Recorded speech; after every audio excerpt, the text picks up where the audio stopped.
story about a snake that got out. And evidently you got a call late at night. Would you mind coming up here and telling us a little bit about this story?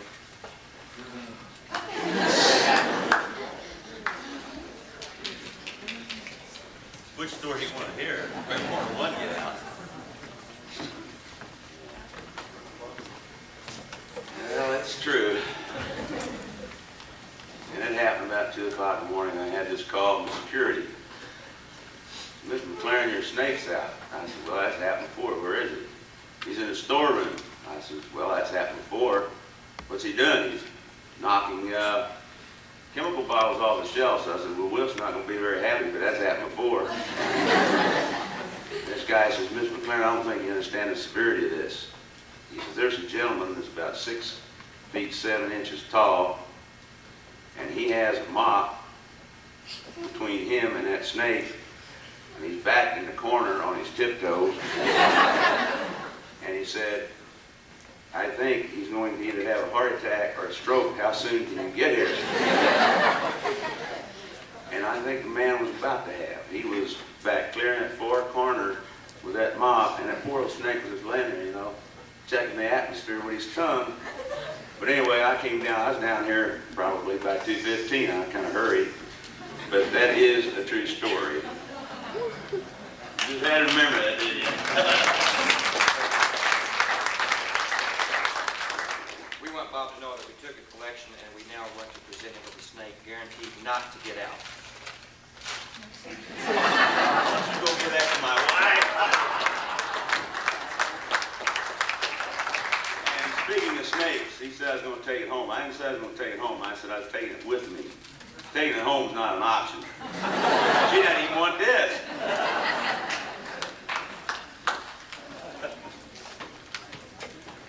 Thank you, Butch. Well, I think we're about to finish, Bob. It's about time. Do you have anything you want to say? We've run out of people back here. We've gone through all your friends. We'd like for you to come up here and say a little, so you're not going to get to talk to these people much longer on a professional basis. I've sat around your kitchen tables because he came on the scene about the same time I did.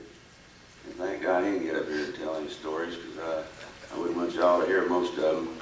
He's over here holding the camera and taking a picture of me right now, smiling, probably shaking the camera. Tom Kinsey.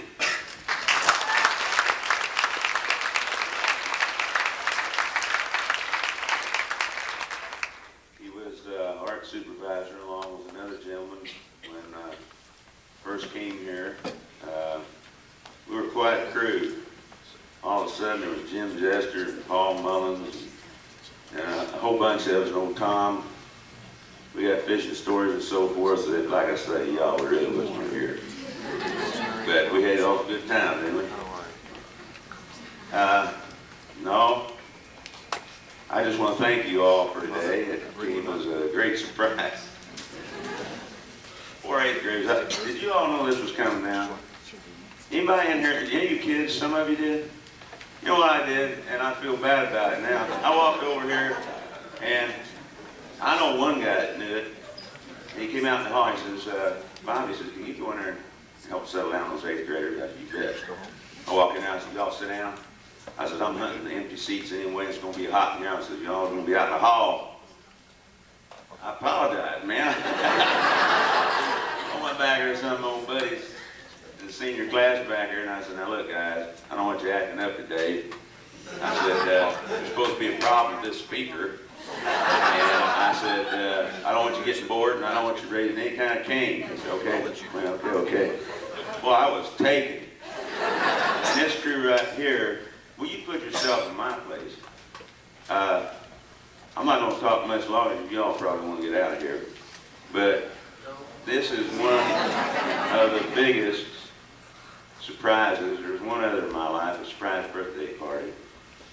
I don't know, I'm naive, gullible, or I've got some awfully slick friends and family. Well, I'm telling you, this was pulled off, I mean, smoother than a whistle. Because when all this started, it didn't take me long to figure out it was a spoof. But I went, oh, geez, I can't believe it. I went back there and sat down. Then I tied her. Yeah. I sat down, I said, if I'm red, it's only because I'm embarrassed. I was taken completely, yeah. Now, I am gullible, that's obvious. But then all of a sudden, when Doris came up here, I knew something was wrong. You know, I thought, well, there's just a lead into the whole drug program we're going to have today. And yes, Gracie Gardner, I certainly did recognize your voice. I sure did. It's been a long time, dear. Yeah, long, long time. And these folks up here on the front rows are my friends. They look up here and grin at me. They got more stories than I want them to even think about telling. But surviving 25 years here has been a joy. Every year it's new faces, the same great kids. And I promised myself a long time ago, I'm not going to get teary-eyed about this because this is my choice. And I'm not sorry I made it. People say, well, aren't you going to miss it? I'm going to miss the kids, and I'm going to miss my friends, my colleagues. But that's all I'm going to miss. And after 2 weeks of retirement, I want to say, well, I sure wouldn't want to miss those 2 weeks of retirement. People say, what are you going to do? I say, retire. But I've never known it to be so difficult to get out of a place. I thought you'd say, hey, Dr. Gray, I quit. I'm going to retire. No. Paul Mullins called over today to check on his keys. He says, most years in 64, that's what they told him. He says, you have 2 whole cards full. I said, oh my God, Paul, I'm in a heap of trouble. I said, I went over there 10 years ago and I had a card and a half. And I said, I know where 2 keys are. He says, that's what I told him. And he says, well, we just throw it away. And I told him, I said, I'm going to call them while they're in a good mood. Folks, thank you for today. Thank you for everything. I don't think I have to stand up here and say that. My dear, dear friends, and that's all I do.